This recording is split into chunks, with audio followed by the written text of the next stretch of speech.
Pausar record. Listo. Ok, entonces, hoy, como les digo, vamos a abordar lo que es el muralismo mexicano, que es pues básicamente lo que pasa en la escuela moderna en México y que va a tener un gran impacto en el resto de Latinoamérica.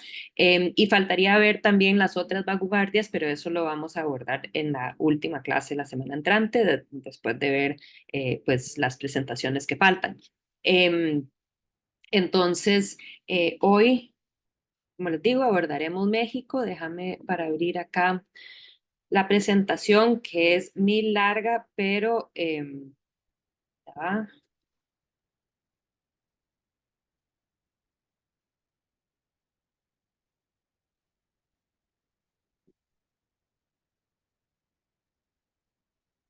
como ven, la presentación tiene 105 diapositivas, pero pues muchas de esas son como diferentes ángulos para ver diferentes aspectos de los murales, ¿verdad? Porque ya no estamos viendo solo un cuadro, sino que pues algo un poco más expansivo.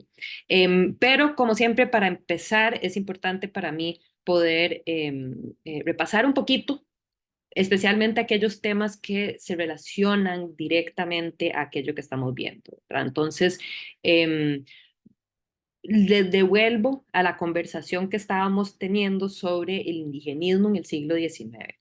En el siglo XIX el indígena va a estar ahí un poco más como un símbolo nacionalista, aquello que nos diferencia de los europeos, eh, como una cuestión entonces identitaria, pero sin necesariamente estar como muy preocupado en acercarse a los indígenas, los y las indígenas,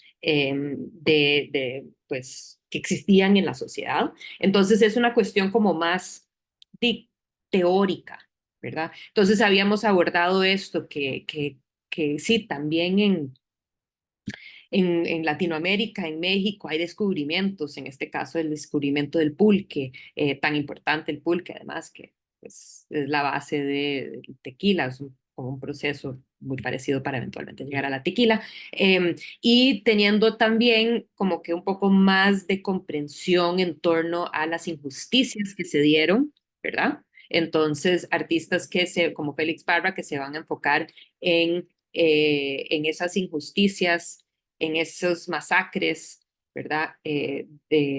Básicamente el genocidio que se dio pues, en las Américas, como que enfocándose en esa parte, eh, reivindicando la dignidad del indígena, diciendo que especialmente aquellos que habían líderes y que eran personas muy dignas pues hasta que aguantan y se someten a tortura y no van a quebrar.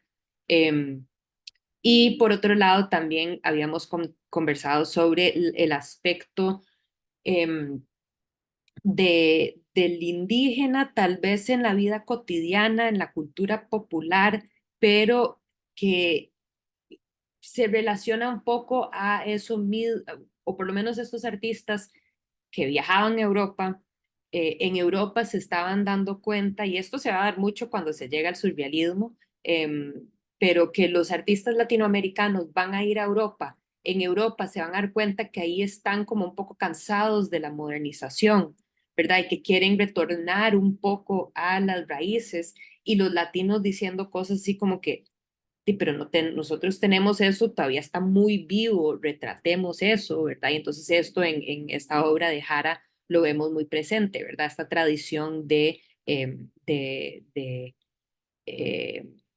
ok, Jimena, ya acabo de ver que estás conectada. Esta tradición, estas tradiciones que se relacionan además con aquellas pues creencias indígenas, y en este caso estamos viendo esta vela, pero qué interesante que están afuera de la iglesia, ¿verdad? Y cómo pues eso se relaciona mucho con pues hoy usaríamos las palabras altares, pero este tipo de ofrendas que se llevaban a los sitios de, de, de oración para pues la religión indígena. A ver si quito aquí un poco el abanico para que no estorbe. Ok, Nos pasamos al modernismo. Aquí quería ponerles unos apuntes sobre pues qué era el modernismo. Lo abordamos hablando sobre el simbolismo y sobre el Art Nouveau, que veremos un instante, pero quería como que repasar, ok, es este el momento de que se empieza, se podría decir, pues ingresar más hacia el arte moderno. Entonces, ¿cuál es la intención? Es de quebrar con lo clásico, quebrar con lo académico, buscar esta renovación en el arte, hacer cosas nuevas, distintas que no se habían visto antes. Eh, Como les mencionaba, los artistas viajan a Europa para estudiar los grandes maestros y eso es lo que siempre hacían, pero ¿qué se encuentran? Se encuentran con el arte moderno, entonces el Art Nouveau, el simbolismo, el impresionismo y estas ideas pues van a viajar por medio de estos artistas que habían viajado. ¿Verdad? Y entonces ese transnacionalismo empieza a suceder y esas ideas ingresan por medio de esos artistas, así como por medio de las revistas culturales que transitaban por el Atlántico, ¿verdad? Entonces, la semana pasada abordamos, perdón, les voy a traer esta imagen, debería ponerles esta primero, nada más como para hablar sobre Julio Ruelas, sobre cómo hay pues ese interés en entender tal vez un poquito más esa parte del inconsciente, ¿verdad? Aquello que te afecta sin que uno necesariamente tenga claro qué es. Es un poco esas partes más oscuras de nuestra mente, pero quería traerles porque no había traído ejemplo de cómo eso se veía también en revista. Entonces, perdón que pues, estoy saltando, veo que no puse esto en un orden adecuado, pero también les había mencionado la sesión pasada sobre el Art Nouveau, ¿verdad? Y ver cómo el Art Nouveau va a tener este impacto directo eh, en artistas como en Saturnino Herrán. Y entonces ver cómo eso se refleja de una manera más expansiva por medio de las revistas estas ilustradas, ¿verdad? Que entonces ya no estamos hablando de solo un cuadro que pueda llevar esas ideas y por ende por el por qué el impresionismo tal vez tiene ingresa como más tardíamente. Hay artistas específicos que viajan a Europa y que se van a influenciar por eso. Si no me equivoco, veremos en una presentación el martes hablando sobre un artista así chileno, ¿verdad? Que viajan, ven, pintan y entonces es impresionista, pero a nivel de que pueda tener un impacto mayor, pues es gracias a estas revistas y en términos de, pues aquí en este caso la revista moderna tiene estos elementos simbolistas, ¿verdad? Si vemos a esa figura de esa mujer la está como devorando una serpiente, pero que también está como atada por una red o como algo extraño que la mantiene así atada, que entonces tiene ese componente erótico, tiene ese componente extraño, mítico, oscuro, ¿verdad? No es algo, pues, placentero necesariamente. Entonces vemos eso en esta revista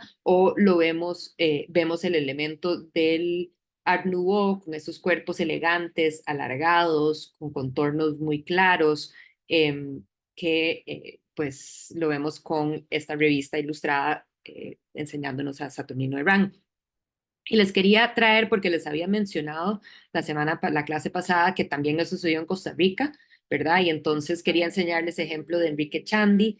Habían muchas revistas y revistas ilustradas a cambio del momento del cambio de siglo acá en Costa Rica, es súper interesante. Y pues Enrique Chandy, siendo uno de los principales artistas de la nación, también hacía sus dibujos. Este es digamos, el dibujo en sí que hubiera llegado a ser parte de la portada de Pandemonium, que fue una revista pues bastante eh, re- eh, consumida, se puede decir, por una élite intelectual, se puede decir, acá en San José. Entonces vemos ese elemento en este caso, tal vez los cuerpos no son tan alargados, ¿verdad? Tal vez se alinean un poco más con las proporciones clásicas, lo cual te va de la mano con la la enseñanza de Enrique Chandy, pero sí vemos estos elementos como orgánicos y también una mirada, es el elemento simbolista, una mirada hacia tal vez hacia lo medieval, ¿verdad? Que esto parece ser como un rosetón, ¿verdad? Esos ventanales de las iglesias góticas, ¿verdad? Entonces tiene como que estos elementos que remiten a esos aspectos modernistas que pues acabo de repasar.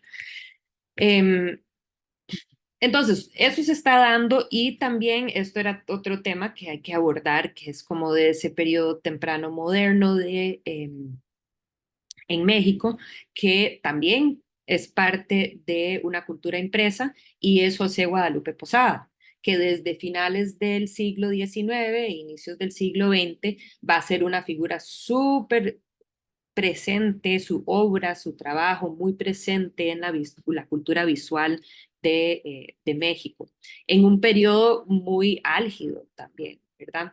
Entonces tenemos a esta imagen que yo supondría que la gran mayoría la ha visto. Es una imagen que raramente, no sé por qué, pero hoy en día cuando la gente se viste en diferentes disfraces, como que hacen una mezcolanza entre la calavera Catrina, que es la que estamos viendo acá, y Frida Kahlo. Entonces, visten a la calavera como Frida y es muy extraño y muy interesante, supongo. Pero es una imagen que todo el mundo la ha visto. La calavera, pues, la calavera Catrina es bastante famosa en sí ella, pero es importante señalar cómo las calaveras han sido muy presentes a través de pues la historia. La semana pasada vimos, la clase anterior vimos, por ejemplo, la calavera que está justo en el centro de la Coatlicue, ¿verdad? Y entonces un elemento muy presente, la muerte muy presente, ¿verdad? En la cultura mexicana. Y quería enseñarles este ejemplo de una revista de mediados del siglo XIX que se llama El Calavera, que es este periódico jocoserio, político y literario, me encanta cómo se describe. Y aquí el calavera es esta figura que como que transita por la sociedad y se retrata, y representa esta voz moral y crítica de este periódico con la verdad y la justicia de su lado y exponiendo las mentiras del gobierno. Entonces ese es como el interés y eso es lo que sucede con este calavera. Pero bueno, tener presente que estos calaveras están muy presentes, pero en el caso nuestro y en el interés específico en José Guadalupe Posada, es esta imagen y cómo aparecería en pues, la cultura popular. Y es que él creaba estas ilustraciones, perdón, dame un segundito.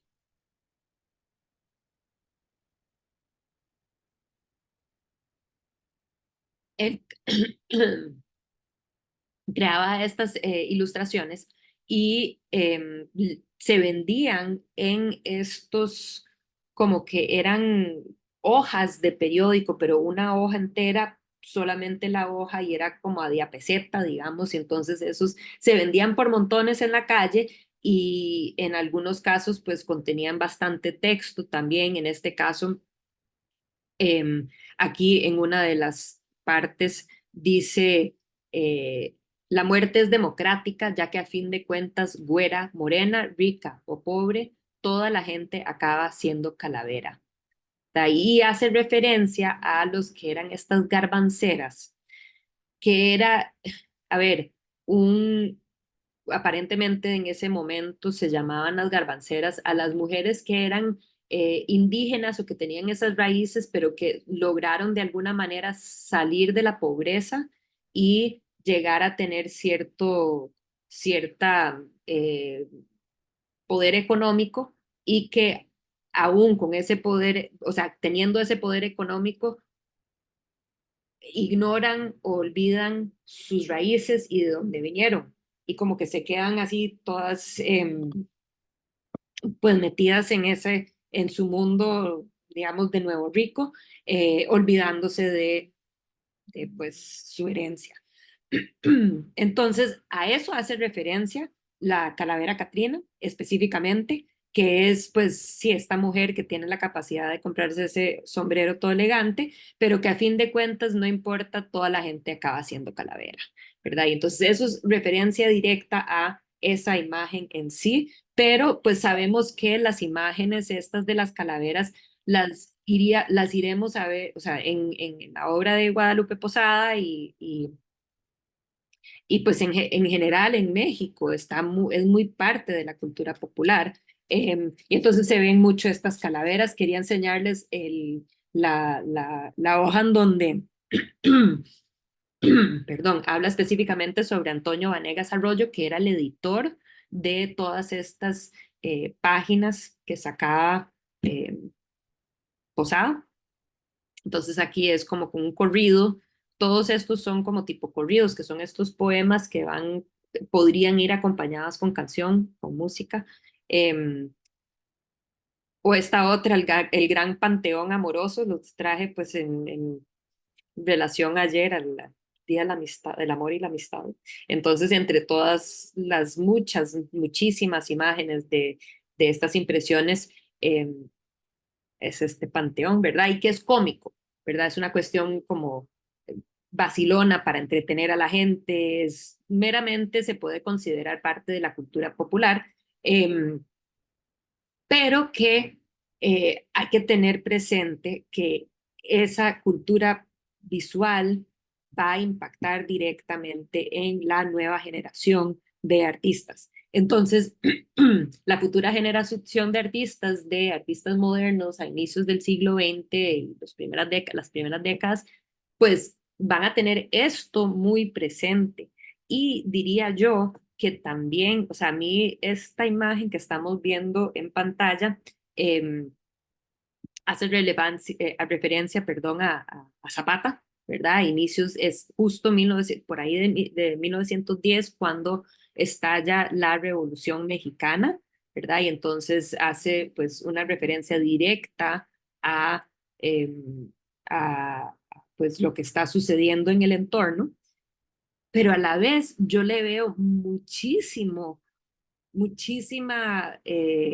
estilísticamente, mucho que es muy moderno, lo cual me hace sentir que, pues claramente José Guadalupe Posada está mirando, eh, no sé, sí tiene su componente bastante ilustrativo, ¿verdad? De, de, de como esa cultura impresa, perdón. Pero por otro lado, ese caballo, o sea, la manera en que vemos ese caballo, pues me remite muchísimo, y perdón que no les traje la imagen, pero me remite muchísimo al Guernica de Picasso, de 30 años después. Entonces, hay algo ahí en la manera que, pues, o sea, estas imágenes que no son simplemente o no deberían de simplemente ser comprendidos como pues un elemento adicional de la cultura popular que no merece pues gran estudio porque gráficamente, o sea, como arte gráfico, pues Posada fue una figura sumamente importante. Pero todo eso es como contexto y que no lo habíamos visto a Posada y hay que tener presente que ahí está Posada también para poder entrar en lo que está pasando en el siglo XX. Quería seguir con algunos apuntes sobre lo que era el indigenismo en el siglo XX y cómo es que cambia eso. Y esto va a ser tanto a nivel mexicano como en otras regiones de Latinoamérica que fueron bastante, donde la población indígena era muy grande, entonces tipo Perú, donde va a haber un gran movimiento indigenista. Entonces, ahora, ya para el siglo XX, el indigenismo iba a combinar con un sentimiento revolucionario. Entonces, ya no es una cuestión nacionalista, sino que una cuestión más revolucionaria. La condición social del indígena menospreciado equivale a la pobreza y la explotación del proletariado. Entonces, como que ese espíritu vanguardista y revolucionario, tal vez tipo europeo, marxista, va a estar acompañado aquí por un reconocimiento de ese menosprecio, esa pobreza, esa explotación que se ha hecho siempre del indígena. Eh, entonces, pues se busca esta reivindicación y esa reivindicación también va a ir de la mano con un aprecio por el folclore y la artesanía en ese periodo, por lo que vamos a verlo más retratado en las imágenes. En México específicamente, y esto es súper interesante, pero entender que las ciencias sociales, y esto lo voy a leer un poquito más porque tal vez así lo explico más rápido, las ciencias sociales del siglo XIX explicaban las diferencias sociales con un concepto de razas inferiores y superiores.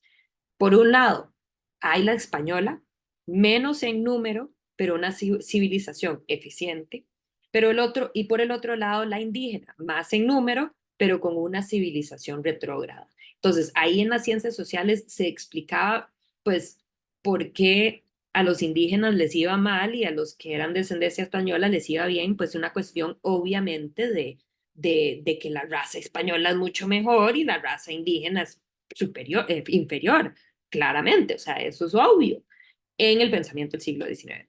Eso va a cambiar, obviamente, vamos, eso va a quedar como descartado y se va a ir reconociendo el hecho de que no, así no funcionan las cosas y se va a ver particularmente reivindicado el indígena durante el periodo de la Revolución Mexicana porque va a haber más interés en el estudio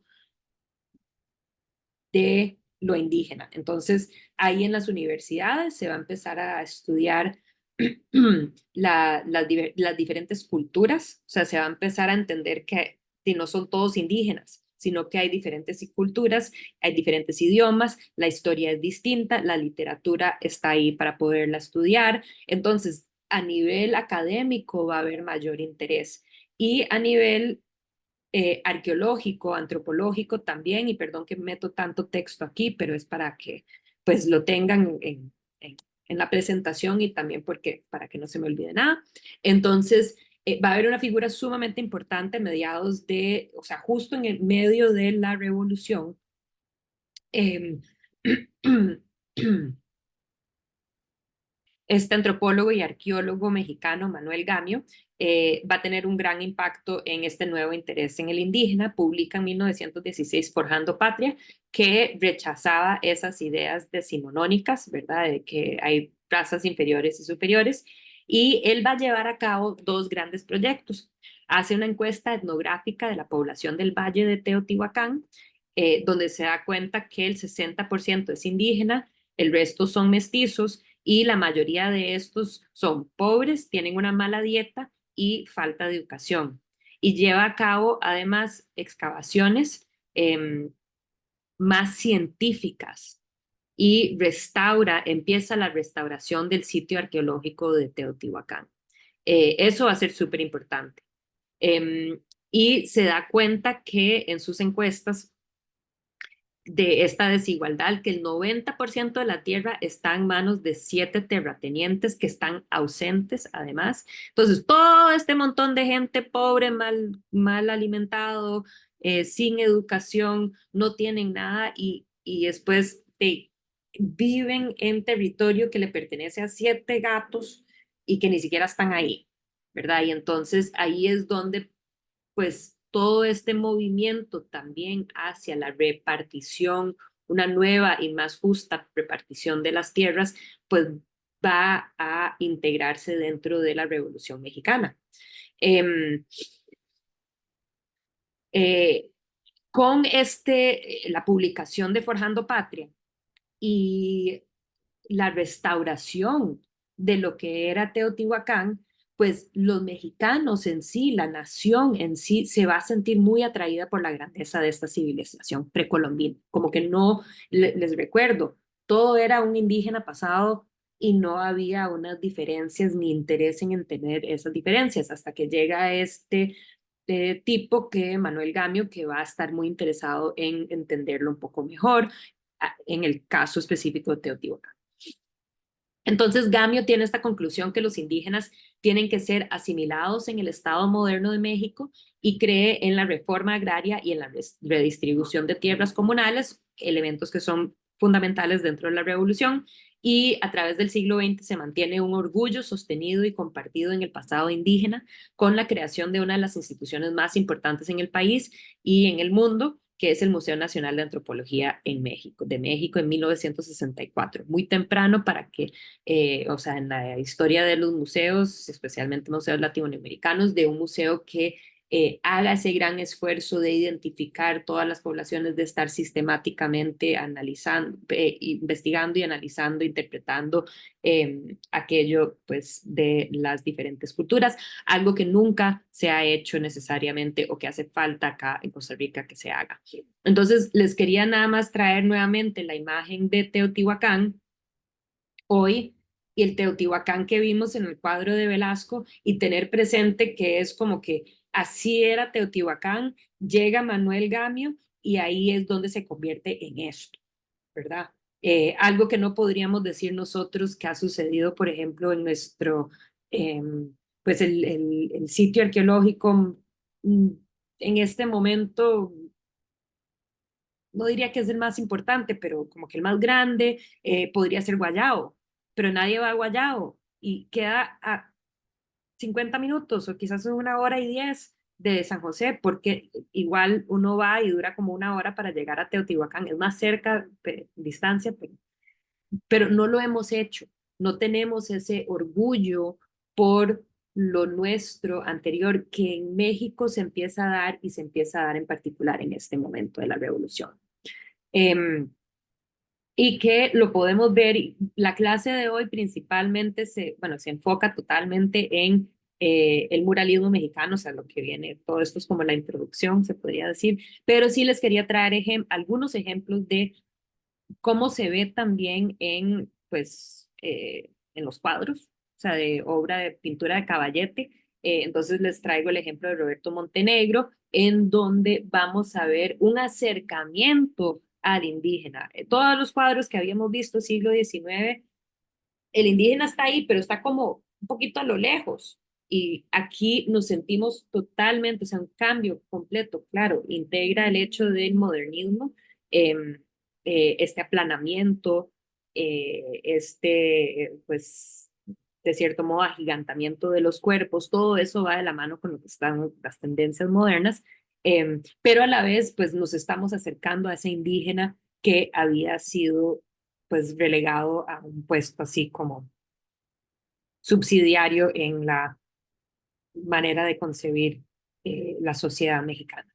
Y aquí quería señalar también un interés también de integrar ciertos elementos o aspectos de la, se podría decir, la cultura visual indígena anterior a la llegada de los españoles, o bueno, esto ya fue creado cuando ya llegaron los españoles, pero lo que habíamos visto de estos elementos flotantes, ¿verdad? Que están en la obra, que van de la mano de cómo era la escritura mexica, en que eran símbolos que un relator tenía que juntar, ¿verdad? Y entonces, pues obviamente estos símbolos no necesariamente tienen esa misma función, pero nos remite a eso, como están estas chocitas y la planta esta, está como flotando ahí. Eh, y bueno, nuevamente este como acercamiento que no se había dado antes, en donde tenemos ahí nomás como enfrente de nosotros y que estamos literalmente como intercambiando mirada con alguien que normalmente se hubiera apartado de mi camino si soy una persona blanca, ¿verdad? Si soy una persona que probablemente estaría en los espacios que están consumiendo arte, eh, es probablemente que seas una persona más, pues, afortunada y entonces no tendrías motivo ni razón del tener que estar tan de cerca e intercambiar tan de cerca esa mirada con un indígena que estaba acostumbrado hasta la fecha, dicen, yo creo que ya no, seguro ya no es tan mal, pero aún en los 80 se daba eso en Guatemala, en México, si uno iba caminando en la calle, y se topaba con un indígena, el indígena se iba a quitar del camino, de la acera, para que usted pasara. Como que ya era completamente pues, se podría decir un racismo sistémico que estaba ahí presente y que entonces los artistas están interesados en ponernos ahí a la indígena para que dialoguemos directamente con ella, para que la tengamos ahí. Eh, Otro ejemplo para también mencionar el interés que va a haber en la cultura popular, en lo artesanal, en el mercado, ¿verdad? Esas escenas que tal vez para algunos podría considerarse, si uno quisiera ser más europeo, se iría a considerar tal vez vergonzoso, ¿verdad? El mercado, la manera en que la mujer esta se amarra las flores ahí, ¿verdad? Que es como, y en vez de verlo como una cuestión vergonzosa, verlo más bien como algo, sí, algo precioso, algo que nos destaca, algo diferente, ¿verdad? Entonces, definitivamente eso está en las mentes de las personas, de los artistas, ¿verdad? Y los artistas revolucionarios, se podría decir, en este momento, ¿verdad? Que va de la mano, obviamente, de la Revolución Mexicana, ¿verdad? Entonces, eh, la, voy a seguir adelante un poquito más y ya les doy receso. Y me doy un receso también. La Revolución Mexicana, pues para los que no habían escuchado, aquí les traje algunos detalles sobre eso, pues todo un tema, fueron 10 años, pero básicamente inicia con el derrocamiento del dictador elitista y de políticas oligárquicas Porfirio Díaz, este tipo de acá. Entonces, Porfirio Díaz había estado en poder 30 años y pues él había, obviamente,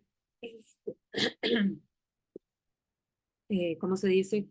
Eh, Le había dado pues beneficio a los otros amiguitos de él y también había como mucho interés en acercar el dinero norteamericano. Entonces, había muchos inversionistas que él había como que invitado a eh, pues ingresar a México y tener una presencia en México. Entonces, pues eso era problemático también.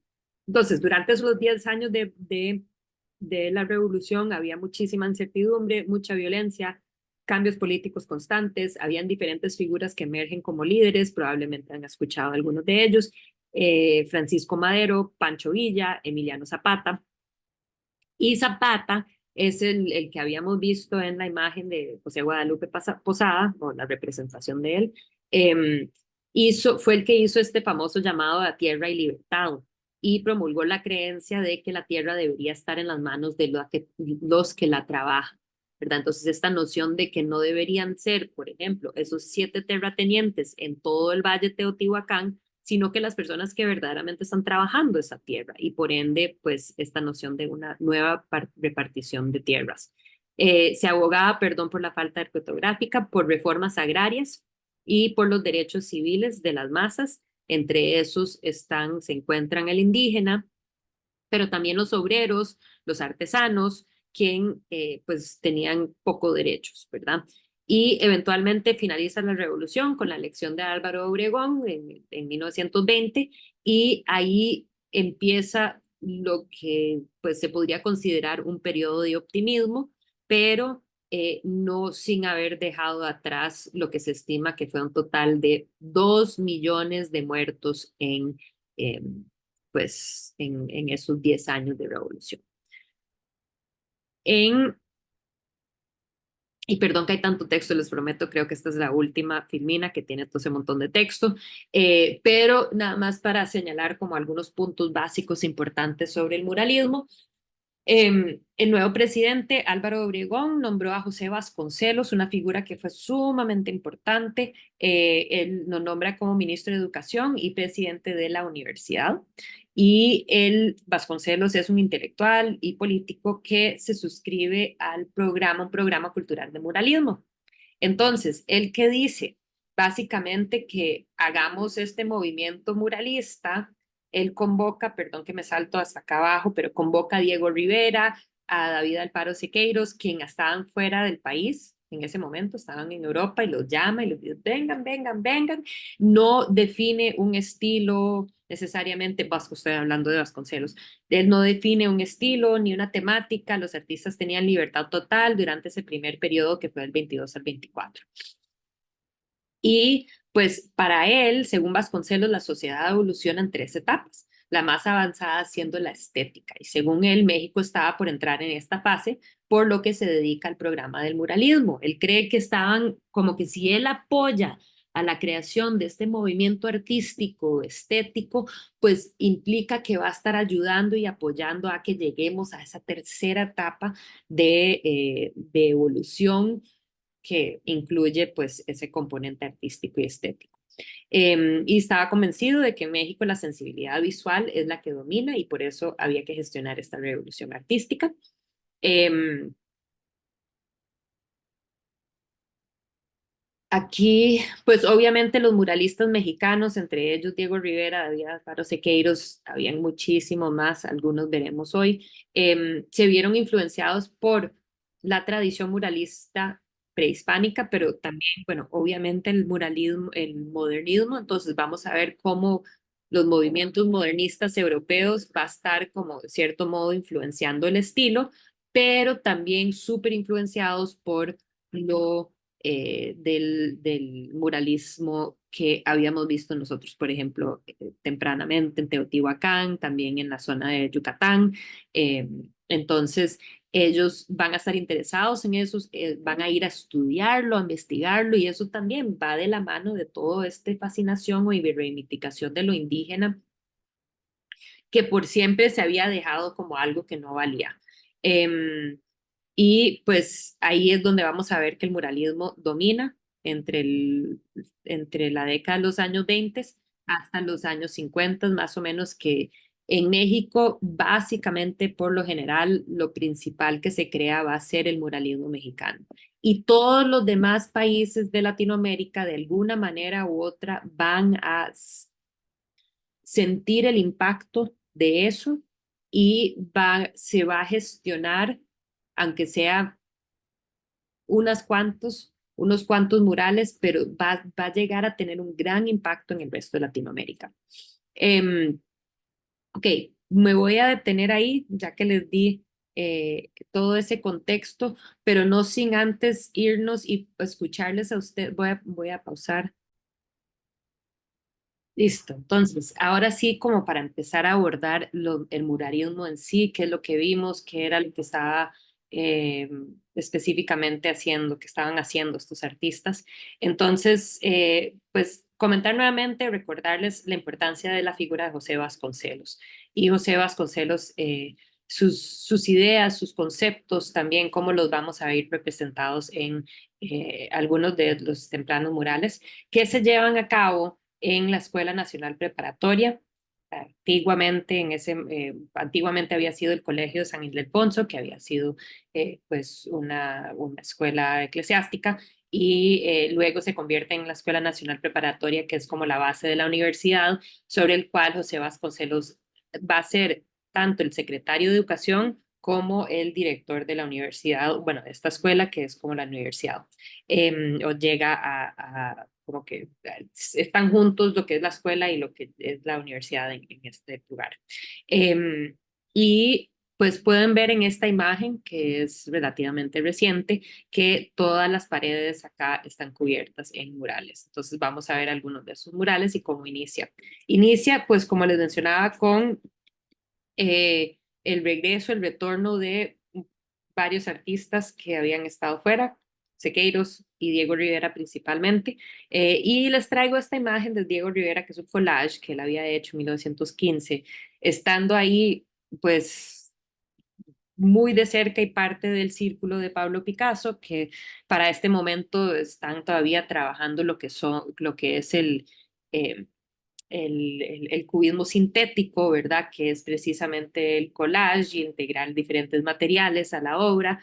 Y aquí lo interesante para nosotros es ver cómo, aún estando fuera del país, va a estar cerca de lo que está sucediendo, por lo menos en pensamiento, ¿verdad? Entonces, aquí vemos que en el collage ahí está retratando a un zapatista, ¿verdad? En el paisaje mexicano.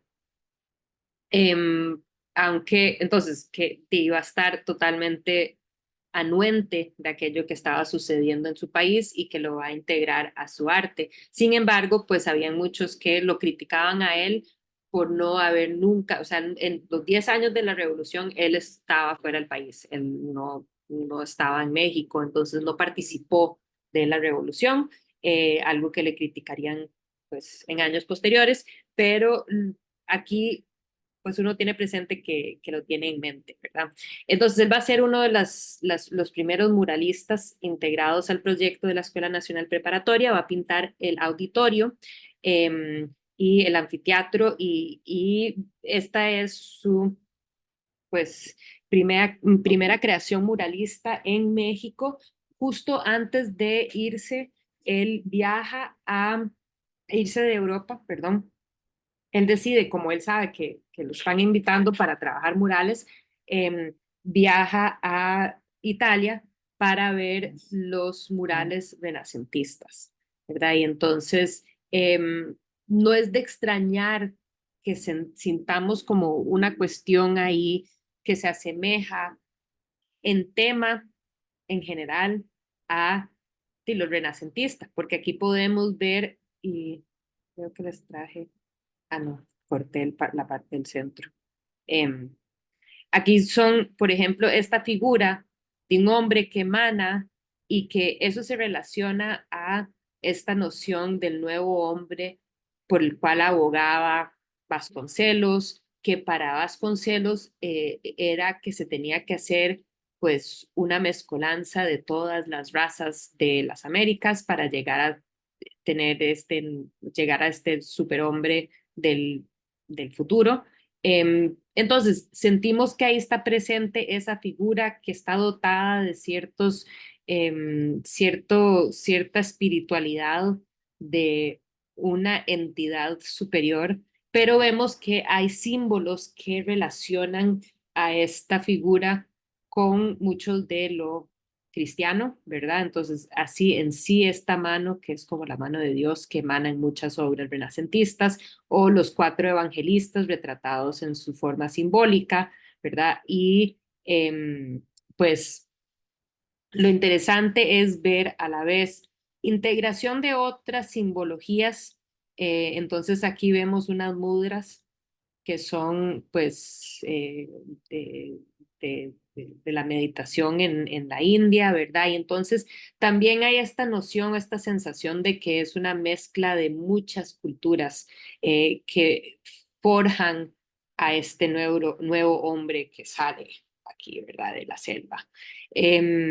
Y vemos unas figuras de como un Adán y Eva, y este Adán y Eva son definitivamente, tienen unos rasgos indígenas fuertes, tono de piel, algunas de las facciones de la cara de ella, ¿verdad? Con cierta nariz, ciertos labios, los ojos, forma de los ojos, ¿verdad? Que la hacen, perdón, la voy a traer, eh, que la hacen no verse como necesariamente una figura pues totalmente europea. También hay dentro del análisis que se le ha hecho a esta imagen, se habla sobre las diferentes tradiciones artísticas, entonces aquí la máscara, ¿verdad? El teatro, la música aquí presente, entonces es como toda esta mezcla de visión hacia este pues nuevo hombre que era parte de la idea. Entonces esa es una de las primeras, precisamente aquí es cuando conoce a Frida Kahlo por primera vez, entonces por eso la vemos a ella integrada a la obra. Esta es una Frida muy joven cuando ella todavía está en el colegio. Eh, Orozco, el tercero de los tres grandes, porque ya había mencionado a Rivera y a Siqueiros. Esta es la propuesta de Orozco, no la propuesta, o sea, este es el mural de Orozco y en este momento, pues esta es una obra que me parece fascinante. A primera vista, digamos, uno solo lo que ve principalmente es como una mujer con un niño y estos ángeles que la rodean, pero uno pues le puede hacer un análisis mucho más profundo sobre, de cierto modo, la condición de cómo o por lo menos esta es la lectura que le he dado yo. Tal vez uno entra en la lujuria, ¿verdad? Entra en, se da ciertos gustos, ciertos placeres en este momento de juventud que vemos acá y después te convertís en madre, ¿verdad? Y entonces ahí está la figura de la madre que está sosteniendo el bebé, pero no sé, aunque le está dando un beso, no es como, es un poco como, ¿qué es este bicho raro que estoy sosteniendo acá? ¿Verdad? No es enteramente una cuestión amorosa. Y vemos el niñito que igual no es, nosotros estamos acostumbrados a ver al niño Jesús, ¿verdad? Que va a tener como una mirada más plácida, va a estar como muy en control de su situación, muy probablemente nos va a estar bendiciendo, sea un bebé o no, va a estar echando la bendición. Y en este caso más bien vemos a una figurita, una criaturita que es como un bebé que está así como que, ¿qué estoy haciendo en este mundo tan extraño? ¿Verdad? Entonces, en sí es una mirada como que un poco más crítica hacia la maternidad, que es un tema que se ha tratado pues históricamente en el arte, ¿verdad? Y luego pues tenés estas figuras acá de ángeles que pues las rodean y hacen que como que complementan a esta composición triangular. Y esta es la obra de Siqueiros, que vemos un cuerpo bastante, aquí vemos una experimentación con el cuerpo y con cómo nos digamos, cae encima esta figura, ¿verdad? Entonces es ese agigantamiento que se está dando tanto a nivel, o sea, se estaba dando un poco en Europa, pero luego los artistas latinoamericanos se van a apoderar de ese agigantamiento del cuerpo, de los brazos, que relaciona la figura a la tierra, al trabajo, eh, eh, eh, y entonces, pues tenés ese aspecto del cuerpo de ella, pero también tiene un escorzo muy estudiado de cierto modo en términos de cómo, este es como sobre el techo, yo no lo he logrado ver porque lo han tenido cerrado y aunque fui el año antepasado a la Escuela Nacional Preparatoria, esta sección la tenía cerrada, entonces no puedo decir desde mi experiencia, pero está en el techo, ¿verdad? Y entonces creo que aquí empezamos a ver al Sequeiros que llegarían a ver, pues llegaremos a ver más adelante, que está muy preocupado por integrar esa experiencia de cómo la figura puede como emanar de la superficie para ampliar las sensaciones que genera en el público que está viendo. Entonces, bueno, introducirles a los tres grandes con estas sus primeras obras que estuvieron ahí. También hubieron otros artistas sumamente importantes espérense para nada más, sí, ok. Este también, o sea, estamos en la Escuela Nacional Preparatoria, igual entre los primeros muralistas que están en este espacio, este es, como ven, subiendo una de las gradas, ¿verdad? Y entonces, ahorita veremos la pared de enfrente de esta, cuando uno va subiendo, entonces es como, esto ya llegando a la segunda, al segundo piso, es el primero que uno ve de fondo, pero bueno, esta se llama Masacre en el Templo Mayor, ¿sí? Ya el título nos indica lo que está sucediendo, pero podemos entenderlo desde esta perspectiva como de cierto militarismo de este lado y los indígenas que están huyendo espantados aquí de este otro lado izquierdo. Definitivamente tiene un aspecto bastante expresionista, ¿verdad? Y entonces aquí Jean Charlotte está, déjame nada más apagar eso.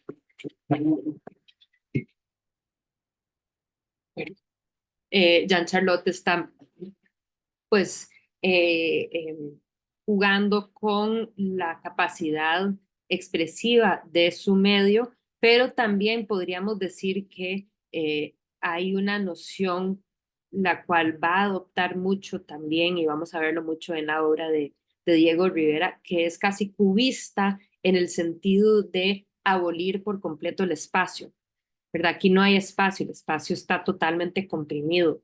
Y eso es una cuestión modernista también, ¿verdad? Entonces vemos que los artistas están muy pendientes de ese modernismo, pero en particular suelen ser aquellos artistas que han tenido la oportunidad de viajar, como lo tuvo Jean Charlotte.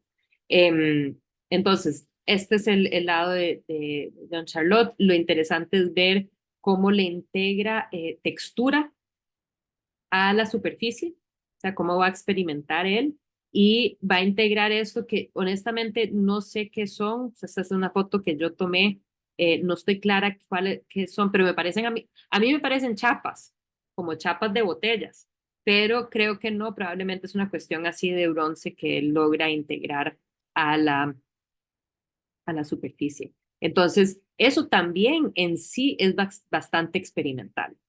Entonces, lo interesante de eso es ver cómo estos artistas con intenciones modernistas están usando las paredes para hacer sus experimentaciones, ¿verdad? Este es el fondo que se le brinda y el foro que se le brinda para poder experimentar en su arte. Entonces, eso es lo que hace tan particular el contexto mexicano. Y por otro lado, perdón que la foto está tan mala, está de fondo, pero para que vean toda la composición, esta es la fiesta del Señor de Chalma, que igual está jugando con el espacio, tal vez no tanto, sentimos cierto aspecto de profundidad, pero lo que sí está integrando es muchísimo más de el folclore, las tradiciones populares, ¿verdad? Entonces vemos cómo hay ese sincretismo entre lo indígena por este lado que llega hasta la iglesia de este lado, o sea, y cómo las procesiones se convierten cada vez más, como que pasan por este proceso de asimilación, se puede decir, pero que siempre están de fondo. Y bueno, en términos artísticos vemos un gran colorido también, o sea, estos colores bastante vivos va a ser también componente esencial de aquello que nos identifica en la región, ¿verdad? Y entonces vamos a ver cómo el modernismo en general en Latinoamérica suele ser mucho más colorido, con colores más vivos, puesto que eso es parte de nuestro contexto, que suele ser más colorido, ¿verdad? Entonces, vemos, este es Fernando Leal, perdón, para señalarles que el movimiento muralista no eran solo los tres grandes. Aquí pueden ver un poco más el detalle, pero considerando que no son solo los tres grandes, de aquí en adelante me voy a enfocar en las obras de los tres grandes, así que no sé si alguien en este momento tiene alguna duda, alguna pregunta, algún comentario antes de seguir adelante.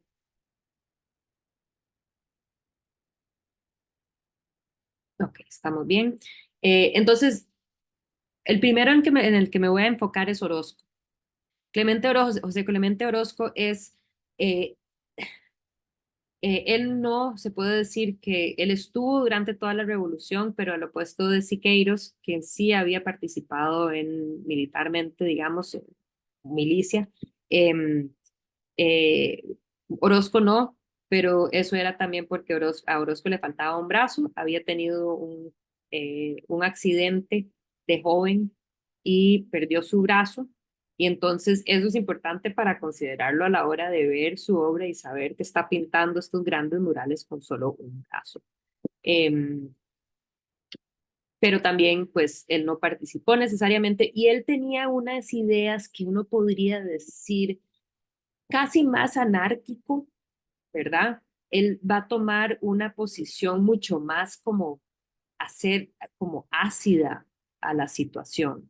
No siente que vamos a ver como que la diferencia en el acercamiento a su contexto que tienen de diferente, o sea, la diferencia entre los tres grandes. Y uno puede decir que Orozco es mucho más, o sea, no se la traga tan fácil, ¿verdad? La historia, como veremos que lo logra hacer Diego Rivera, ¿verdad? Que son imágenes un poco más alegres. Con Orozco verán que es un poco más, muchísimo más crítico, podríamos decir. Entonces, entre las obras tempranas que él hace, pero ya en una segunda etapa, perdón, debería de esta, ok, debería empezar con esta imagen y pues claramente él hizo un mural ahí en el 24 en la Escuela Nacional Preparatoria, que es más o menos parecida a esta. Esta es una obra que él hizo posteriormente óleo sobre tela y casi 20 años después. Em, pero y se supone que es más o menos esta imagen. Y fue, o sea, lo empezaron a destruir los mismos estudiantes de la Escuela Nacional Preparatoria, era muy polémica y básicamente como que lo echan por un rato y, o no sé si es que él se va, ¿verdad? Pero él deja de pintar debido a esto. Claramente una crítica directa a lo clásico, a la religión, a la academia, o sea, él, esta figura de este Cristo está destruyendo todo sobre el cual se ha construido, pues, mucho de la realidad, que obviamente va de la mano de la revolución, ¿verdad? Que es precisamente un quiebre con el pasado, pero este era como un poco demasiado. Entonces, pues en el 26 vuelve y vemos que va a seguir crítico, pero tal vez no tan fuertemente y no tan obviamente. Esta es una imagen de Cortés y la Malinche, y me gustaría escucharles a ustedes analizar lo que están viendo. Eh, ¿Qué ven en la imagen que podría estar pasando, que podría estar tratando de expresar el artista? Supongo que primero hay que saber quién es la Malinche, por si acaso no saben quién es la Malinche, es una figura sumamente importante a nivel latinoamericano, pero definitivamente en México la Malinche es una indígena que de uno de los primeros pueblos al que llega Cortés, como que muy cerca de la costa, cuando él llega de Cuba, y ella se va con él y le sirve de intérprete durante toda la conquista, básicamente. Entonces, y obviamente tienen hijos. Entonces es también concebida como, o sea, se hacen pareja, perdón, que olvidé mencionar eso, eh, y ella, pues ellos, el resultado de ese juntamiento es que, porque, por cierto, alguien lo podría investigar o hacerle una pregunta de inteligencia artificial rápida, que si ellos se casaron, porque creo que además nunca se casó con ella. Pero bueno, tienen hijos y entonces son los primeros mestizos. Y pues no, todos nosotros somos el producto de ese mestizaje que se dio en la colonia, ¿verdad? Entonces, ya con eso sabido, eh, ¿qué ven en esta imagen? ¿Qué notan?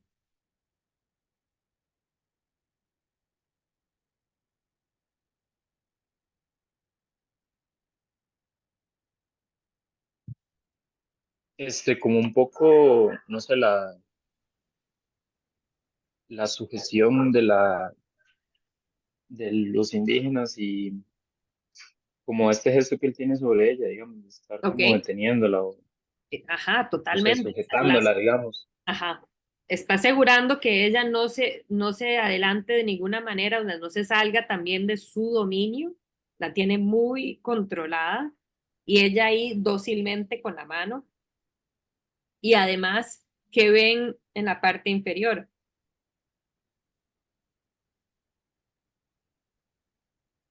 Es como un cuerpo ahí tirado un cuerpo de un tirado indígena. de indígena, porque ojo la diferencia en el color de piel, entonces él claramente es más tirando hacia indígena. Uno podría cuestionar que si esto es el hijo de ellos, ¿verdad? Porque uno nota que tal vez la piel es un poco una mezcla, pero de igual manera es el indígena, es el mestizo, pero ojo cómo le está, o sea, lo está majando con el pie. Igual, entonces, él con todos o sea, todas ¿cómo se dice? Las extremidades están listos para la acción, en el sentido que vemos, ok, esta pierna es la que en cualquier momento se podría parar. Vemos que los músculos están tensos, ¿verdad? Entonces ese es el que se puede mover, ese es el que puede accionar en cualquier momento. La mano esta que está como podríamos decir, de cierto modo pasiva, pero ojo, como los músculos como que la sujetan a ella. Entonces sí, podría ser considerado un gesto amoroso, pero no es tan amoroso. Luego, este brazo que la mantiene ahí puesta y este pie que maja a la figura de abajo. Entonces, un poco heavy aquí la crítica,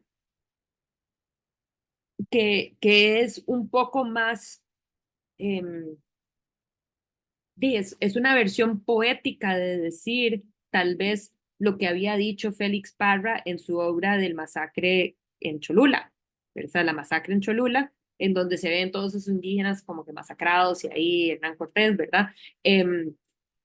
Pues es lo mismo, pero desde una perspectiva mucho más poética, expresiva y como que le llega al alma, de cierto modo, quizás no es tan visceral como es la respuesta de uno ante ver esos cuerpos masacrados, pero sí es más intelectual, ¿verdad? Sí pasa por ahí, que uno, digamos, se pregunta, por ejemplo, ¿quién es esta figura que está majando?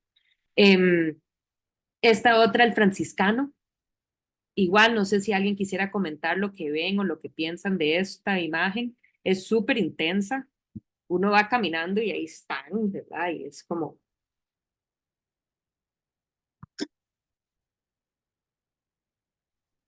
¿qué notan primero? O sea, ¿qué es lo primero que hay ahí?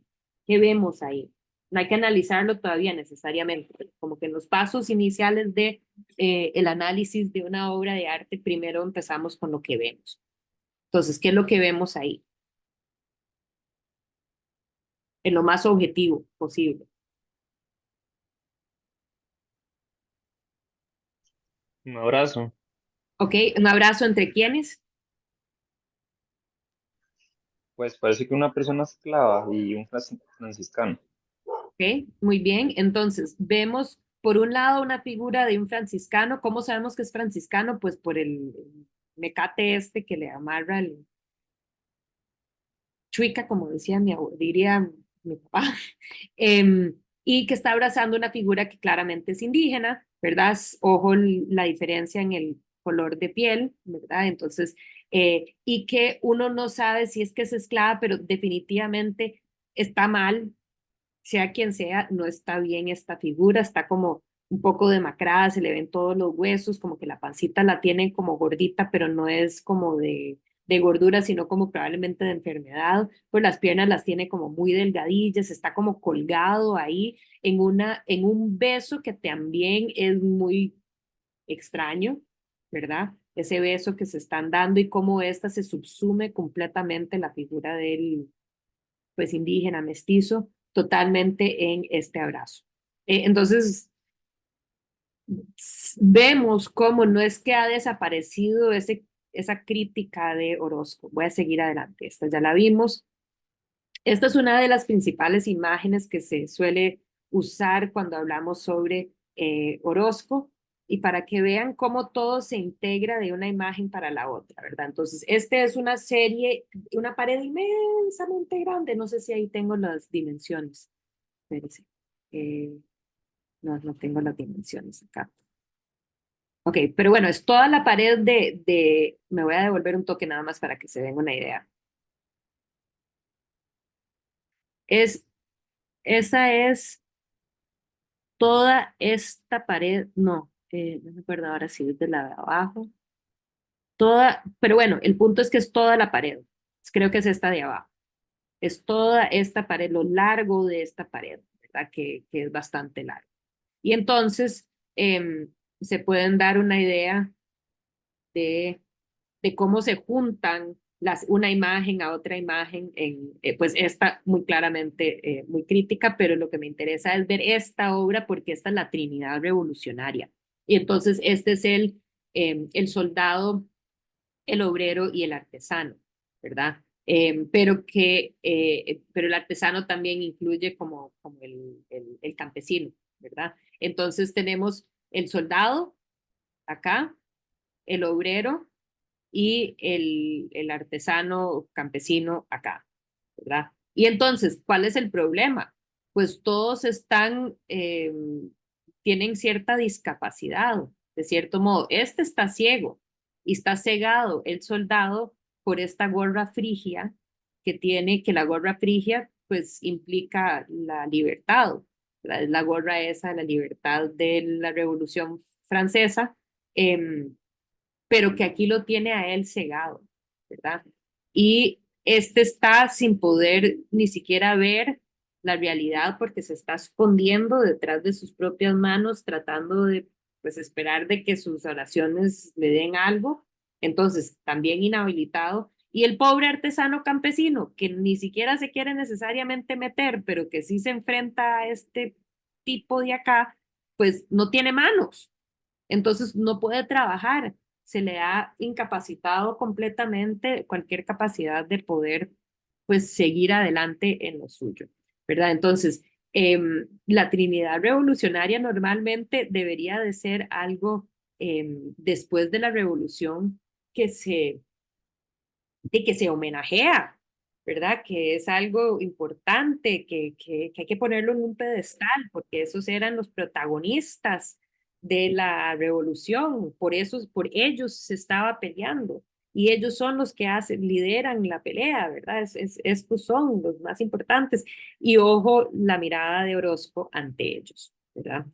Eh, pues aquí pueden ver, o sea, la gente, qué es lo que estaba pasando, la gente obrera peleándose entre ellos, borrachos tal vez, y aquí la élite echándose la fiesta en la pura decadencia, ¿verdad? Esto reflejando, digamos, el mundo de Porfirio Díaz y cómo pues este se está riendo de estos pobres que de todos modos no van a salir, no se podían salir de esa situación.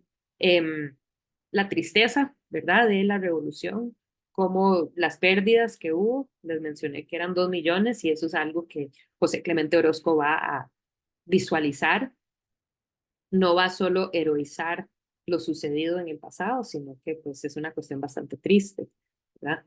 Y la separación de familias y la muerte y saber la incertidumbre, el miedo, todo eso. Esta es una obra que también a mí me encanta, no lo traje, pero aquí pueden ver, lo interesante es que cómo se pega, cómo él lo ha integrado a la obra de 2 años antes de maternidad. Entonces, estas son las ángeles que habíamos visto antes, y que cito esta de la mujer como está viviendo los placeres, eh, se junta a esta imagen que se llama Destrucción del Viejo Orden. Es, hay que tener también, y qué raro que no les puse aquí dimensiones, pero bueno, es que es difícil poner las dimensiones cuando es todo el mural, ¿verdad? Para partes específicas, pero estamos hablando de obras que son fácilmente 3 metros de alto, entonces las figuras son muy grandes. Cuando uno está ante las imágenes, son muy grandes y uno más o menos llega a esta altura y entonces son muy dominantes. Y pues esta destrucción del viejo orden, no sé si alguien quisiera decir algo sobre la imagen antes de que yo le entre.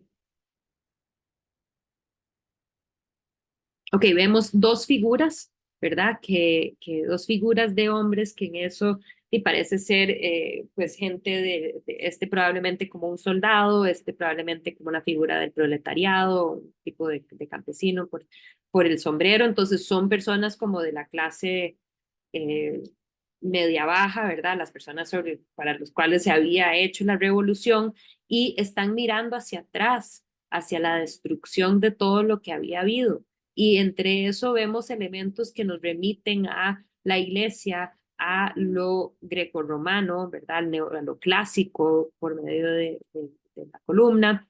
Y entonces es interesante que ellos están caminando hacia nosotros, hacia el futuro, dejando detrás eso.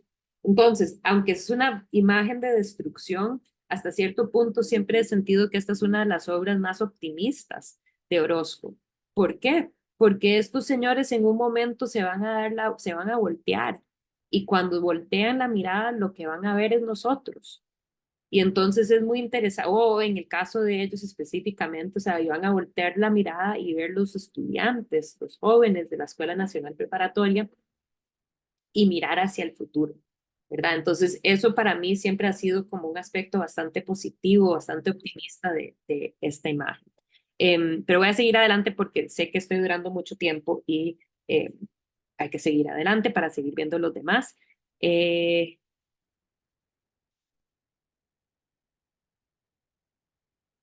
Cambié el orden de la presentación en sí, entonces esta comparación la vamos a hacer ahora para no tener que saltarnos después, pero no han visto todavía la obra necesariamente de Diego Rivera en este periodo, pero aquí les traigo una comparación de el mismo tema, la trinchera, pero visto desde la perspectiva de Diego Rivera y visto desde la perspectiva de Orozco, para que se puedan dar una idea, ¿verdad? De la diferencia en, eh, pues en el acercamiento total al mundo, al arte, a lo que están retratando y que puede tener tal vez algo que ver con el hecho de que Diego Rivera no había estado en el país, no había tenido la experiencia de lo terrible que fue. Y aquí vemos pues mucho más dolor, tragedia en la representación de la trinchera que acá donde este pobre tiene ahí una venda y como que lo están sosteniendo y tiene un poquito de sangre, sí, pero va a estar bien, ¿verdad? Eh, y aquí todos ahí peleando en la trinchera y como un poco más heroico el asunto y cómo es gente, cómo son obreros y sabemos que son obreros por el overol este que andan, ¿verdad? Que eso es de los obreros, ¿verdad? Como la manera en que se vestían, que especialmente eso es reflejo también del acercamiento que tiene él a las ideas marxistas. Diego Rivera siempre fue comunista en su corazón. Entonces, bueno, podemos ver la diferencia en el acercamiento a un mismo concepto, a un mismo tema. Las aristócratas, me encanta esta imagen y estos son todos grandes y es vacilón. Sí, verlo en persona verdaderamente vale la pena. Si van a la Ciudad de México, tienen que ir a la Escuela Nacional Preparatoria, que hoy en día es un museo, entonces está abierto al público, pueden ir y son espectaculares estos. Y no, como no es uno de los museos principales, muchas veces uno no sabe que ahí tiene que ir, pero vayan. Y bueno, es una situación terrible acá porque, ojo, esta pobre madre que está, ay, perdón, no puedo usar el cursor, pero la pobre madre que está echada acá, puedo enseñar acá rápido, está echada en el piso pidiendo, tiene la mano extendida, este pobre bebé es casi pues una calavera, se ve terrible y cómo van caminando estas señoras tan, y la ignoran por completo y le pasan por encima y casi que la patean, ¿verdad? Entonces, bueno, claramente muy eh, crítico. Igual esta imagen, alcancía, entonces cómo van la iglesia tal vez, echan sus moneditas, las personas pobres que vemos que están vestidos en trapos, ¿verdad? Y echan su platica y como es la mano gorda, la recibe acá abajo.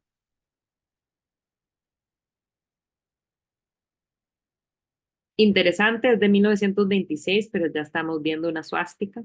Se llama basura social. Como vemos estos opilotes que están comiendo de esta basura social. La ley y la justicia. Esta es una obra que quería enseñarles porque era algo que aprendí propiamente de los estudiantes, de un proyecto que tenían que hacer, del mismo que tienen que hacer ustedes de línea del tiempo, que metieron esta obra dentro de la línea del tiempo que habían hecho y que me encantó y desde entonces siempre la integro a la clase, que pues primero y antes que nada, Aurora Reyes es mujer, entonces habían mujeres muralistas, no eran muchos, pero sí habían, y también para señalar pues que esto se está dando, el movimiento muralista se está dando básicamente en todo el país y en muchos lugares y van a haber muchos artistas que se ven beneficiados con la oportunidad de crear estos murales. Sin embargo, bueno, no es que se les pagaba muy bien, pero sí, pues, sí era trabajo. Y vemos era eh, eh, un momento en que, o sea, siempre iba a haber convulsión social y era representativo de una maestra de cómo se llevaban a las maestras que implementaban la enseñanza de ideas que no eran necesariamente adecuadas y que cómo pues, se les hacía todo eh, sea, cómo se las llevaban y las violentaban y cómo se quedan los chiquillos ahí todos enojados, el muchacho, todas preocupadas, la muchacha y el bebé, el más chiquitito, así como asustado. Pero bueno, quería enseñarles que habían otros y que es importante enseñar que en ese periodo ellos se estaban formando como un sindicato. Entonces, los mismos artistas muralistas deciden que es necesario, pensando también en ideas que son como más vanguardistas, en formar un sindicato y forman este sindicato que se llama los obreros técnicos, pintores y escultores. Entonces, se juntan con los obreros, estos pintores, y vemos cómo pues lidera el asunto Diego Rivera, aquí el puro frente, y ahí vemos a Frida Kahlo participando, pero también pues una de las figuras principales iba a ser Siqueiros en su momento. Y lo interesante de esto es que a todos se les pagaba igual. Entonces, para estos grandes murales que va a ser eh, Diego Rivera, que vamos a ver ahorita, él tenía pues obviamente personas que le estaban ayudando, albañiles y otros que le ayudaban y a todos les pagaban igual. O sea, a Diego Rivera se le pagaba igual que cualquiera de los otros trabajadores, precisamente por lo que estableció, digamos, este sindicato. Y algo más que les quería enseñar que era importante es que durante este periodo también eh, va a haber pues una cultura impresa importante que va a integrar grabado, estampa dentro de sus páginas. Veremos un poco más de eso, ojalá al final de la clase, si lleguemos a eso. Y también va a haber como un movimiento de fotografía que acompaña lo que es este modernismo en México. Entonces, aquí vemos una foto de Tina Modotti que está sacando una imagen de campesinos que ven el machete. El machete era esta publicación del sindicato, del mismo sindicato, y que confrontaba o afrontaba el problema de que los murales no tenían tan amplio acceso público. Entonces, resuelven al hacer esta publicación. Lo interesante de esto es que yo no sé si algunos de ustedes escuchan Radio U, pero hay un programa que suele ser bastante pues revolucionaria que se llama Radio Machete y siempre me he preguntado si hay una relación directa con este machete y esa, esa la radio. Pero bueno, a Diego Rivera lo contratan para otros edificios y vemos cómo pues este es él trabaja en la Secretaría de Educación, o sea, el Ministerio de Educación Pública, y ahí este es este edificio neocolonial que él va a intervenir en los dos espacios. Entonces hay uno que es el patio del trabajador y otro que es el patio de las fiestas. Este es obviamente el patio del trabajador y cubre un total de 1.585 metros cuadrados. Es bastante superficie. Esta es una imagen desde del patio de las fiestas y le traigo esta cita para entender mejor cuál era el pensamiento de Rivera. La intención de Rivera fue reflejar la vida social de México como él la veía, como la veía. Eh, y a través de mi visión de la verdad, mostrar a las masas el perfil del futuro. Entonces, de la manera en que él descata o resalta lo que es puramente México, iba a también ofrecer una mirada hacia adelante. Entonces, aquí en Diego Rivera vemos eso que hablaba yo anteriormente del efecto del cubismo, o más bien el impacto del cubismo sobre él en el sentido de aplanar completamente el espacio y estar construyendo a partir de estos casi tipo bloques, que en nuestro caso pues obviamente no son geométricos, entonces en ese sentido no se asemeja al cubismo, pero sí como en estos elementos como pegados tipo collage, ¿verdad? Eh, este es del lado más bien del trabajador. Entonces vemos un espíritu revolucionario y es importante señalar que en 1928 Diego Rivera había hecho un viaje a Rusia y entonces estando en Rusia topa con todas las procesiones. Era como un momento muy festivo en Rusia porque había cumplido una década de la Revolución Rusa, ¿verdad? Entonces, se había llevado a cabo en 1918 y entonces era 10 años y entonces habían todas estas como festejos en las calles y como mucha celebración del comunismo y tal.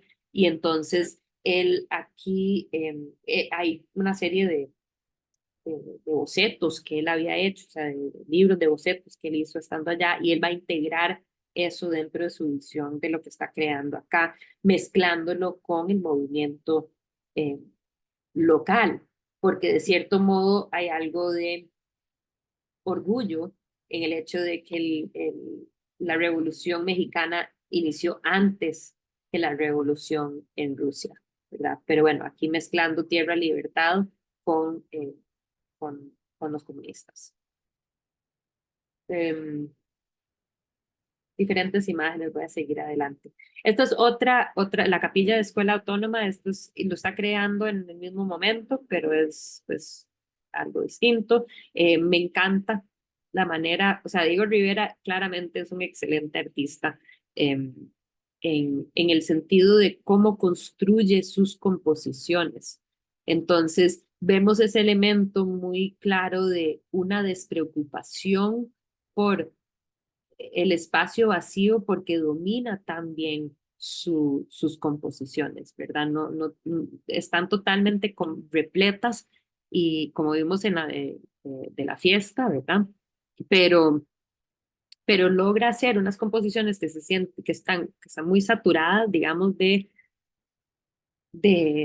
figuras, pero de ahí logra que se mueva nuestro ojo perfectamente. Entonces, bueno, aquí que estamos viendo, por un lado, eh, los que, todos los que están siendo explotados y los explotadores, los que van en búsqueda de las minas y aquí pues los que trabajan dentro de la mina y lo terrible que es eso, pero me encanta esta sección del centro que como que nos divide el espacio perfectamente, pero lo hace de manera que es muy convincente. Que claramente entendemos que estos están adentro de la montaña, estos están afuera de la montaña, como apenas entrando, y como pues dentro también del paisaje mismo se encuentran estos eh, chivos, estos animales, y además un perro chulo. Entonces, bueno, excelente esta obra aquí, más la abundancia, la tierra. Esta era para la escuela de Chapingo, que era una universidad dedicada a la agricultura. La sangre de los mártires revolucionarios fertilizando la tierra, Madero y Zapata. Esta es una imagen que la traigo también, que es parte de Chapingo, pero que es relacionado siempre mucho con el mural de Amiguetti. Amiguetti sabemos que en el 48 viaja a México, en esos años, creo que es de 46 al 48 por ahí, viaja a México precisamente para estudiar el muralismo mexicano, vuelve a Costa Rica y crea, este es el primer mural que crea cuando vuelve, y siempre les he visto como una semejanza muy fuerte entre, pues, estas imágenes. Esta es otra más de Diego Rivera. Esta es la historia del México, de la conquista hacia el futuro. Entonces es toda la parte de estas grandes escaleras, o sea, las paredes de estas grandes escaleras. Entonces esto es cuando uno va entrando y subiendo las gradas al puro, esto es lo primero que se encuentra y que aquí es básicamente la historia, se puede decir la historia desde la conquista, perdón, desde la conquista hasta la revolución, con diferentes hitos históricos que él integra a la imagen eh, y, y lo pueden ver de otra manera. Me gusta esta foto porque aunque no es muy buena, por lo menos le da una impresión de qué tan grande y majestuosa es cuando uno va entrando a este espacio. Y bueno, esto es más o menos en su totalidad. Este es un costado que es la parte antigua de México, del mundo indígena, y enfrente de eso está el mundo de hoy y mañana, que es como que su visión a futuro, que es como que qué es lo que está pasando, cuáles son las problemáticas que hay que sobrellevar y cómo podemos llegar a este futuro. Este es un Karl Marx que nos está indicando la manera de llegar ahí, ¿verdad? Y que entonces este es un mundo terrible que van a dejar atrás de guerras y eso, y aquí vamos a entrar en un mundo mejor en el futuro. O sea, siempre muy optimista Diego Rivera con sus mensajes. Eh, ¿Qué pasa? Entramos en la década de los años 30, que fue una década terrible, y eh, aunque es en Europa que se están viviendo estas atrocidades, pues es una situación que afecta al mundo entero. Entonces tenemos a figuras como Hitler, como Mussolini, como Franco, como, ay, Dios,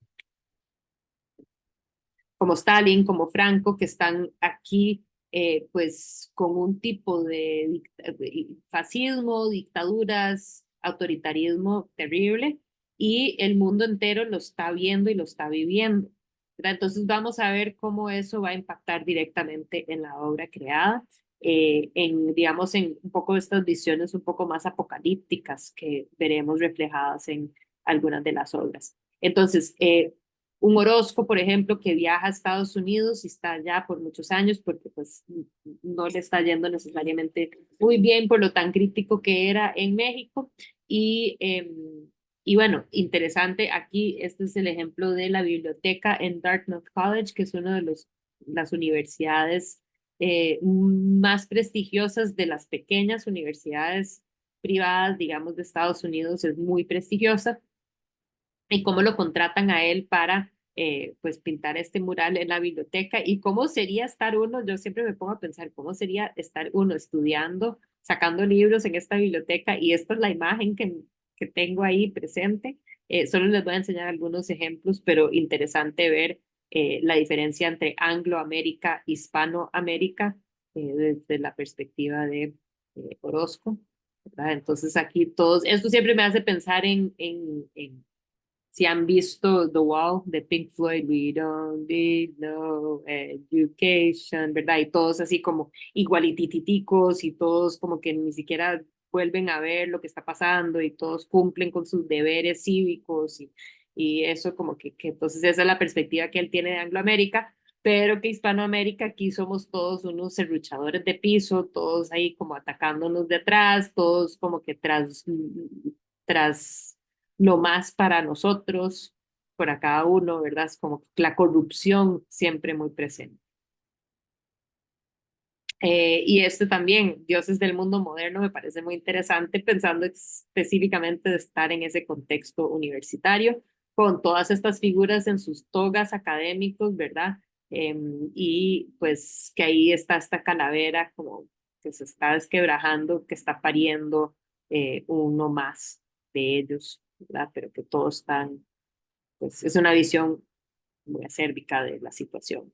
Y en el caso de Diego Rivera, él más bien crea esta imagen, y si han visto la película Frida, esta es una que tal vez se acordarán, que a él lo contratan, él había logrado, porque Diego Rivera como era más capaz, se podría decir, de llevarse ahí bien con la élite, que era más llevadero y entretenido y entretenedor.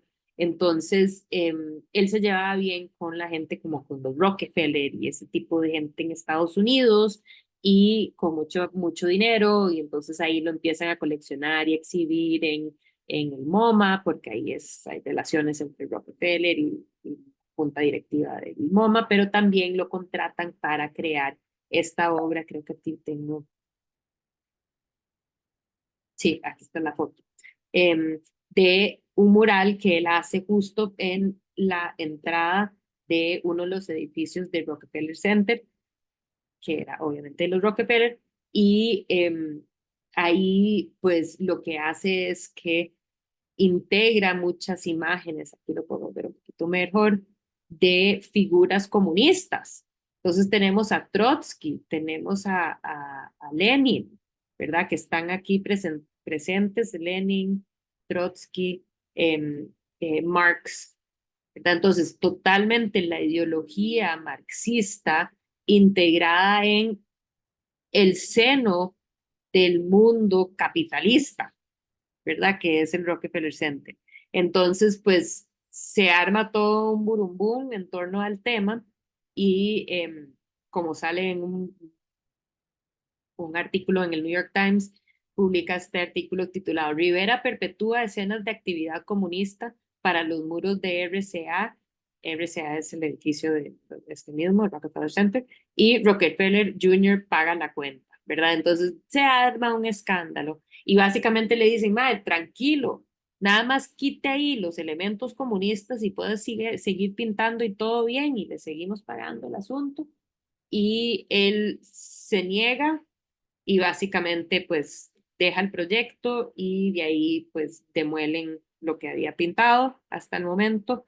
Él devuelve el dinero a los Rockefeller y nada. Pero al año él vuelve a México y le piden en el nuevo Palacio de Bellas Artes, que era el primer museo que se crea justo en ese año de artes específicamente, entonces era un edificio importante, y lo invitan a él para crear un mural y él decide básicamente repetir ese mismo mural. Tiene unos cambios mínimos, pero en general es la misma composición.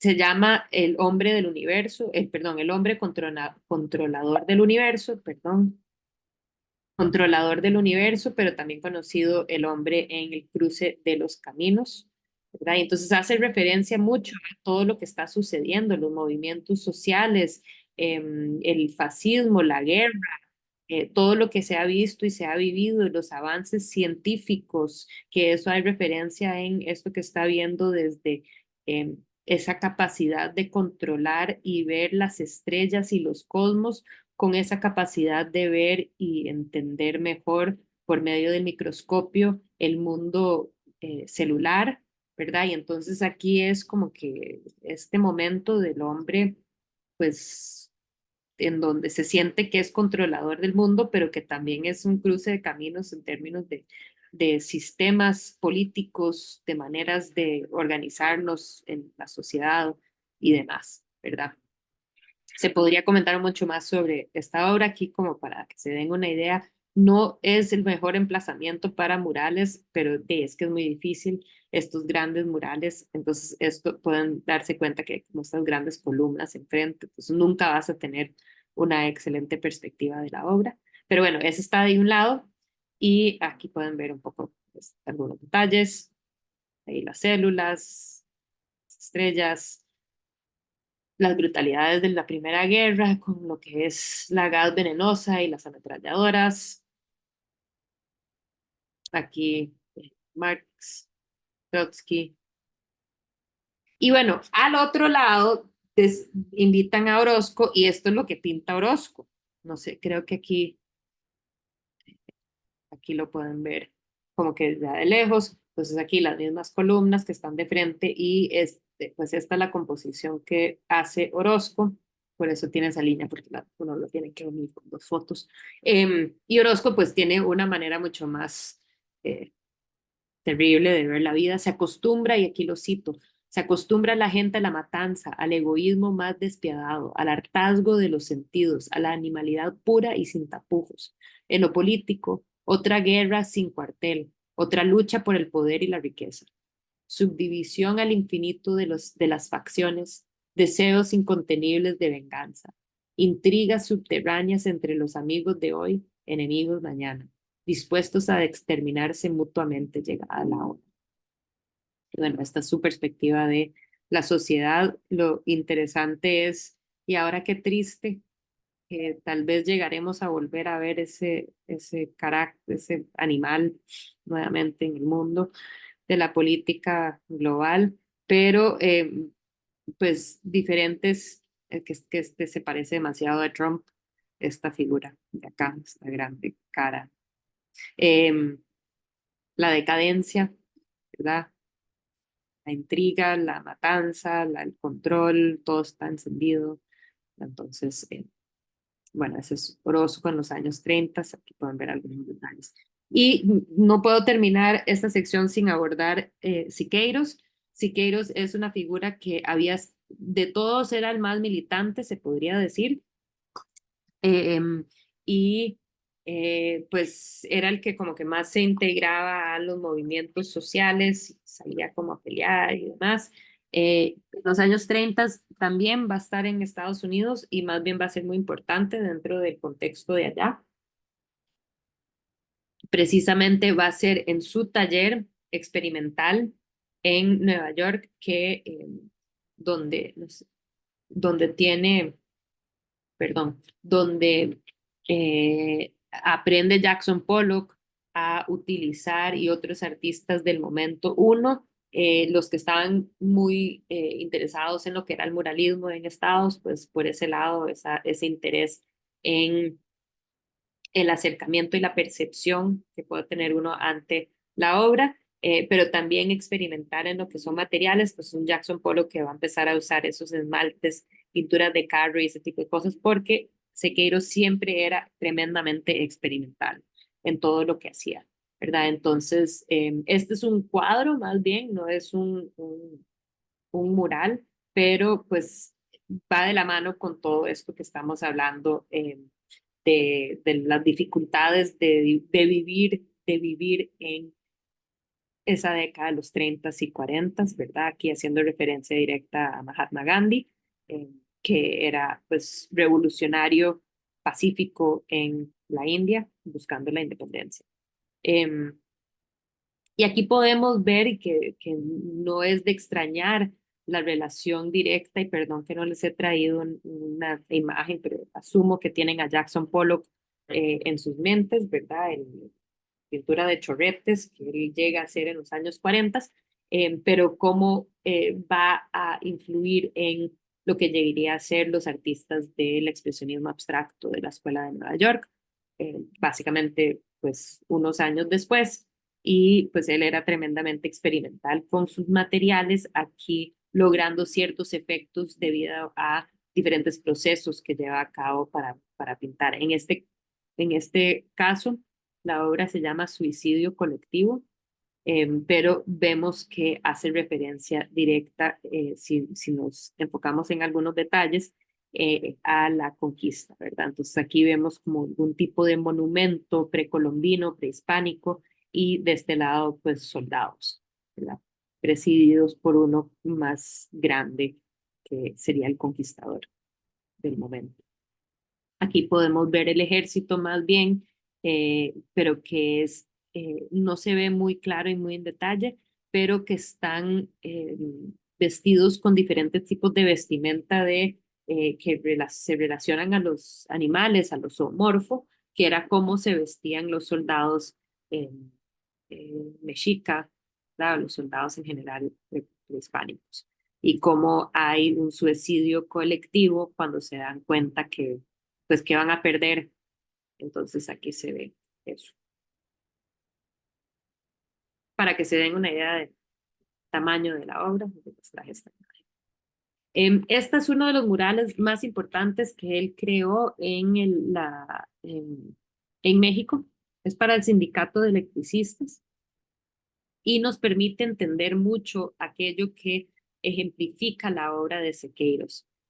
Bueno, por un lado, son súper intensas en el uso del espacio, entonces aquí vemos una composición que totalmente como que nos rodea. Sin embargo, hay que tener presente y que se siente casi como redondo, pero hay que tener presente que estamos dentro de un espacio cuadrado, obviamente. Entonces, ojo cómo continúa la composición hacia el techo sin que uno necesariamente se dé cuenta que ha llegado al techo, ¿verdad? Entonces, esa capacidad de Siqueiros para lograr eso era precisamente debido a sus estudios del espacio y sus estudios de la percepción. Entonces, él tenía muy presente cómo o estudiaba, investigaba, consideraba nuestros movimientos en el espacio donde íbamos a ingresar a ver la obra y cómo transitaba nuestro ojo dentro de ese espacio, también siendo como muy influenciado por el cine vanguardista de ese momento. Entonces, como que el cine con esa capacidad de mover eh, mover el lente. Entonces, eso es de cómo vemos nosotros en el espacio también. Entonces, él iba a tomar todo eso en cuenta a la hora de pues, crear sus composiciones. Y aquí, por ejemplo, pueden ver cómo continúa para arriba. Pero este es un techo plano. O sea, aquí lo que estamos viendo es techo plano, pero sentimos que va para arriba. Entonces, pues todo eso es gracias a una excelente capacidad de comprensión del espacio, comprensión espacial y pues dominio sobre las superficies que va a intervenir, ¿verdad? Aquí pueden ver, para darse una idea un poco cómo se siente ingresando al espacio y subiendo estas gradas. El espacio no es tan grande como aquellos que vimos de Diego Rivera, pero de cierto modo es muchísimo más impactante, impresionante. Aquí es ese, digamos, este pie que vemos acá, pues sigue arriba acá, sigue toda la composición para arriba. Esta es otra, voy a enseñarles algunas otras obras que él hizo. Esta es la que él hace 10 años después de sus colegas, pero en el Palacio de Bellas Artes, Nacional de Bellas Artes, le piden hacer un gran mural. Y pues este mural claramente hace referencia directa a la Segunda Guerra Mundial, ¿verdad? Y como que cómo vence la libertad, pero es una libertad que todavía tiene pues esas cadenas puestas, pero que ahí va surgiendo y vemos estas figuras de soldados como caídos, ¿verdad? Entonces, y soldados que nos remiten mucho a esas imágenes de los soldados de la Segunda Guerra Mundial. Eh, Esta otra, en la rectoría, en la Universidad Nacional eh, Autónoma de México, en donde además lo interesante de eso es ver cómo integra un componente tridimensional a a la obra. Entonces se llama Historia Mexicana o Derecho a la Cultura. Y aquí, no, algo que me gusta enseñar es esto, lo de las fechas, ¿verdad? Entonces, momentos importantes de la historia mexicana y me encanta ver esto donde él pues pone estos signos interrogatorios. Es mediado de siglo, ¿cuál va a ser el siguiente momento histórico importante que viene? Pues, definir nuestro futuro. Y bueno, ya hemos pasado eso. Y esta es la última que les voy a enseñar, porque sí, ya son las 11:30, del porfirismo a la revolución, igual una que me encanta, entonces por eso quería terminar con esta. Este es Porfirio Díaz acá en el centro, y entonces ese mundo que se vivía y que estaban como todos a los que les iba bien, les iba súper bien, ¿verdad? Y vivían, digamos que enfiestados y felices y todo bien, pero qué está sucediendo y pues aborda la revolución, ¿verdad? Y entonces, cuáles eran esas luchas, pero lo más interesante es las perspectivas, los ángulos, el acabado que se logra, lo abstracto que hay, la abstracción está en ciertas secciones de la obra. Em, Desde el mismo de uno de los costados.